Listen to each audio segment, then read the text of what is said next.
Welcome to ISE's Equity Index Weekly Outlook, a weekly outlook on ISE and other industry indexes, hosted by Patrick Ceresna, a derivative market specialist and investment manager with extensive expertise in options and the broader derivative markets. ISE trades options on more than 15 proprietary sector indexes, as well as broad-based indexes and a variety of licensed benchmarks. ISE continually enhances its trading systems and develops new index options products to provide investors with the best marketplace and investment tools to trade smarter. Hello and welcome to the ISE Equity Index Outlook for November 15th, 2010. This is Patrick Ceresna. As always, we start off with a chart of the S&P 500 using that SPDR exchange traded fund symbol SPY. We had a market that rallied to what we now had to slightly adjust upwards our focal point at this 122 to 123 focal point up above. We just exceeded the year highs by just a small margin before we began this corrective flagging formation downwards. Now, we're actually at a very critical moment, right, where we now have adjusted to this 1119 to 20 focal point right in here, because right here, if the bulls can actually dig in and contain all the selling to this area, especially over the next day or two as we start off the week, then at that stage the bulls can theoretically roll this up and begin another rally that could even head up right to the 125, 126, or a minimum just a double top retest of that 122, 123 area up above. So that's this is if that's going to happen, that's going to happen off this level. In the same regard that if this level is broken on the downside, if we get any momentum below this 119, 120 area, then we could maybe see the beginning of a multi-week market correction that will maybe even in two separate waves lower, even see as low as the 116, 115 area on the downside before we see solid basing and the whole market roll up and for the rally into the latter part of the year. So so this is why we're at a major decision point, and whatever happens right in here will give us a lot of information how to trade out the next few weeks. Next here, I want to take a look at the ISE US Regional Banks Index, which is symbol JLO, a very strong push higher a couple weeks ago that has spent the last week just simply consolidating lower in this little flagging formation. If that S&P rolls up like we've been talking about and actually makes another leg higher, then I would not be surprised if this Regional Banks Index rolls up from this little consolidation and makes another push up towards the 24 to 25 areas on the upside.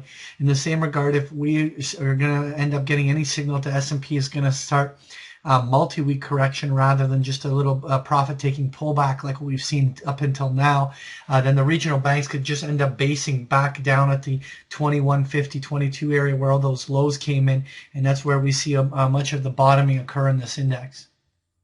Next here, I want to take a look at the ISE Syndex. This is symbol SIN. This is an index of all the casino, tobacco, and distiller companies. We more or less hit that 130.32 first target of a measured move, and essentially we're now seeing that flagging formation pulling back lower. Now this is also just as in the S&P, this is a critical flag that's forming, because if we see support lines coming in this week and holding this in, we can't rule out another shot of the Syndex up towards even the 136 to 138 area on the upside. But any failed rally attempts here that fail could create double tops or any other type of thing that can signal a consolidation in the sector. That doesn't necessarily in any way imply that we've seen a major high up here. Simply this market is stretched very thin on the upside and hasn't had a good healthy profit taking cycle or basing, so we're long overdue for one of those. So it really either this market turns around early this week and starts heading for higher highs, or we're going to see a prolonged multi-week consolidation here for creating that basing pattern. Next year, I want to take a look at the ISE Home Builders Index, which is a symbol RUF, and we more or less has seen a technical breakout to new highs above that 9.25 to 950 area on the upside of those home builders. Subsequently, when DR Horton and a few others on earnings gave a little bit of a caution, the markets kind of gave a little bit back, but are still finding some important supports at this 9.25 to 9.5 zone. This is very important because if the market ends up breaking to higher highs, and then the previous highs end up being the support for the lows, then that could actually turn these home builders still bullish for another push higher. So it'll be critical to see whether the bulls can dig in and hold this 9.25, 950 area and contain all the selling there. If they do, then it will actually be very bullish for the home builders. If we don't, and we see retesting of that 9 to 875 area where the lows came in, then we're going back into the range-bound nature of the home builders. Next here, I want to take a look at the ISE Natural Gas Index, which is symbol FUM. We are just finishing the measured move. We saw a reversal candle come in on Friday, but really the upside targets have all been met. And we targeted the 1517 because that was all the way where the previous highs occurred back in April. But the measured moves are more or less complete up in this zone. So some sort of a profit-taking cycle would be very natural. Again, what would be very bullish here would be if they could contain this to a 1 or 2 day little pullback and then they roll it right back up. If we see any immediate follow through selling, particularly below 110, it would mean that we're going to spend a week or two consolidating down before the market is in any position to begin another rally. Finally, I want to look at the ISE Mini FTSE 100 Index, which is a symbol UKX.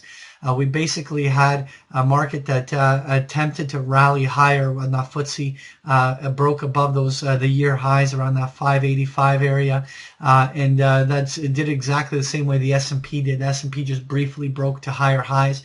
But really, after breaking the high, it quickly consolidated back down lower. Again, if all the global markets find their bottoms in here early this week, then it could roll off of the support line and actually gun for targets up into the 600 to 620 range, all realistic upside targets. But in the same regard, if any follow-through selling on this breaks us back down toward 570, 560 on the downside, then we will be concerned that the market is going through a little bit of a bigger profit-taking cycle at this stage in the market. That was your ISE Equity Index Outlook. Thank you for joining me. Thank you for participating in this week's session. Please join us again next week. For more information about Patrick Ceresna and to sign up for free index options trade alerts, visit www.optionsource.net. To learn more about ISE index options, visit us at www.ise.com/indexoptions.